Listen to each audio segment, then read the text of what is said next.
ఓం నమ శివాయ, హర మహాదేవ, శంభో శంకర. ఓం శ్రీమాత్రే నమ. అందరికీ నమస్తే. అందరూ కూడా భగవాన్ అనుగ్రహంతో అందరూ బాగుండాలి మనసారా భగవాన్ ప్రార్థిస్తూ ఉన్నాను. ఈ రోజున శ్రీ భగవాన్ రమణ మహర్షి గారు బోధించిన బోధనలో సద్గురు లక్షణాలు ఎలా ఉంటాయి అనేదైతే విందాము. నిరంతర నిశ్చల ఆత్మ నిష్ఠాగరిష్ఠులు, అందరి ఎడల అన్నింటి ఎడల సమదృష్టి పరులు, అన్ని చోట్ల సర్వకాల సర్వావస్థల్లో అన్ని పరిస్థితుల స్థిర చిత్తులు, అచంచలమైన దృఢమైన ధైర్యం కలవారు. సద్గురుల సుగుణాలు: నీ మనసు ఎవరితో శృతి కలుపుతుందో వారే నీకు సరైన గురువు. ఆయన ప్రశాంతత, ఓర్పు, క్రమ మొదలైన సుగుణాలు కలిగి ఉండవలే.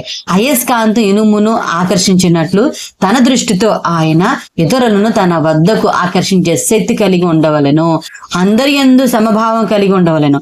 అటువంటి సుగుణాలు కలిగిన వారే నిజమైన గురువు.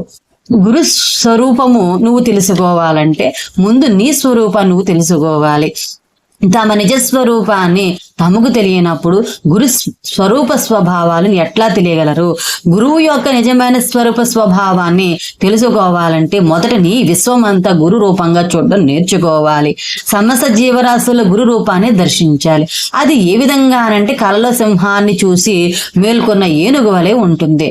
కేవలం సింహాన్ని చూసినంత మాత్రాన ఏనుగు ఏ విధంగా మేలుకుంటుందో అదే విధంగా అజ్ఞానమైన గాఢ నిద్ర నుండి శిష్యుడు మేలుకుంటాడు. నిశ్చయంగా సద్గురు కరుణాకటాక్ష వీక్షణం వలన నిన్ను నువ్వు దేహదారిగా భావించినట్లే గురువు కూడా దేహదారేనని భావించి బాహ్యంగా నీకు స్పష్టంగా తెలిసేటట్లు ఏదో ఆయన చెయ్యాలని చూస్తావు. కానీ ఆయన పని ఆంతర్యంలో ఆధ్యాత్మిక భూమికలో ఇది చెయ్యి అది చెయ్యి అని ఒక త్రైవ సత్యాన్వేషికి నిర్దిష్టంగా చెప్పి ఉపదేశించేవాడు నిజమైన గురువు కాదు. అప్పటికే ఆ అన్వేషకుడు అనేక పనుల అభ్యాసాల వలన క్లేశం పొంది విశ్రాంతిని కోరుతున్నాడు.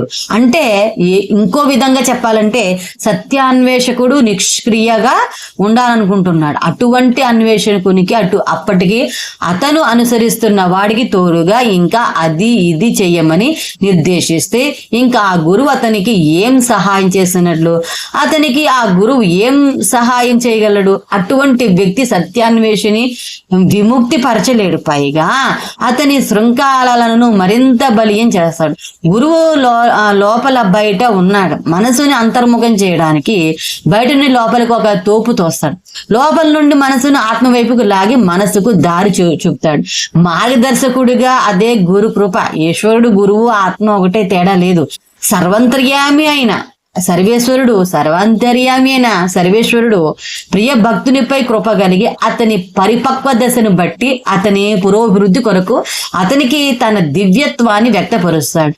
శిష్యుడు ఆయన్ని తన వలె ఒక మానవ మాత్రుడిగా భావించి తమ మధ్య భౌతిక సంబంధాన్ని వాంఛిస్తూ ఎదురు చూస్తాడు. కానీ ఈశ్వరావతారమూర్తి అయిన ఆ సద్గురు అతని అంతరంగంలో పనిచేస్తూ అతని పొరపాటు మార్గాన్ని అతనే చూసి తెలుసుకునేటట్లుగా చేసి ఆంతర్యంలో అతనికి ఆత్మ సాక్షాత్కారం కలిగే వరకు అతన్ని సరైన మార్గంలో నడుపుతాడు. గురువు నిశ్చయంగా అవసరం. గురువు తప్ప మరెవ్వరు బుద్ధి ఇంద్రియాలకు సంబంధించిన విషయకీకార్యం నుంచి మానవుణ్ణి బయట తీసి రక్షించలేరు అని ఉపనిషత్తులు చెప్తూ ఉన్నాయి.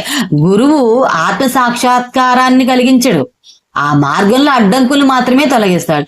సద్గురు దైవాలు నిశ్చల మనసు కలిగితే తప్ప ఆ కాలాల్లో అన్ని కాలాల్లో అందరూ భావించే పరమశాంతి మరి ఏ విధంగానూ ఎవరి వలన లభించదు. కనుక ఏకాగ్ర చిత్తంతో ఆ గురు కృప నిరంతరం వెతుకు. గురువు శిష్యుని మార్గాన్ని వెంబడిస్తూ క్రమేపీ పరిపక్వ దశ రాగానే అతన్ని పరమపద సోపానం వైపు మళ్లిస్తాడు. కారు అతివేగంగా పోతుందనుకో, దాన్ని అకస్మాత్తుగా ఆపిన మలుపు తిప్పిన దుర్ఘటనలకు దారితీస్తుంది. గురువు భౌతిక దేహం కాదు గనక భౌతిక దేహ అనంతరం కూడా ఆయన సాహచర్యం కొనసాగుతుంది. ఒక జ్ఞాని ప్రపంచంలో ఉంటే అతని ప్రభావం ఆయన్ని పరివేష్టించి ఉన్న శిక్షగణానికి గాక యావత్ ప్రజానికానికి కలుగుతుంది. అహంకారం అనే మదపుటేనుగు అనే గృహకృప ముందు 1000 మదపుటేనుగులను అనుచుట ఏమీ కాదు. గురు సహాయం కోరేవారు తీవ్ర సాధన చెయ్యాలి. నీకు కలిగిన శాంతి సహాయంతో నీవు కృషి చేస్తుంటే నిన్ను అన్వేషించు నీ గురువును కలుసుకుంటావు. సత్యాత్మక అంటే గురువు వేరు కాదు. వన్యమృగాన్ని పట్టుకోవడానికి లేడిని సాధారణంగా ఎరగా పెట్టి ఏ విధంగా ఉపయోగించుకుంటున్నారో అదే విధంగా మానవుడిగా అవతరించిన ఈశ్వరుడు మానవుని అజ్ఞానం తొలగిస్తాడు అని తాము మానవారని చెప్తున్నారు. శిష్యుని దేహాత్మ భావం తొలగించడానికి ఈశ్వరుడు ఒక మానవ దేహం ధరించక తప్పదు. ఈ విధంగా మనము స్వామివారు చెప్పిన బోధన అయితే విన్నాము. తర్వాత ఇంకొక బోధన గురించి అయితే విందాము. అంతవరకు స్వస్తి. ఆ భగవాన్ యొక్క అనుగ్రహం మనందరిపైన ఉందని కోరుకుంటూ ఉన్నాను. సర్వేజన సుఖినోభవంతు, సమస్త మంగళాని భవంతు. స్వస్తి. హర హర మహాదేవ శంభో శంకర.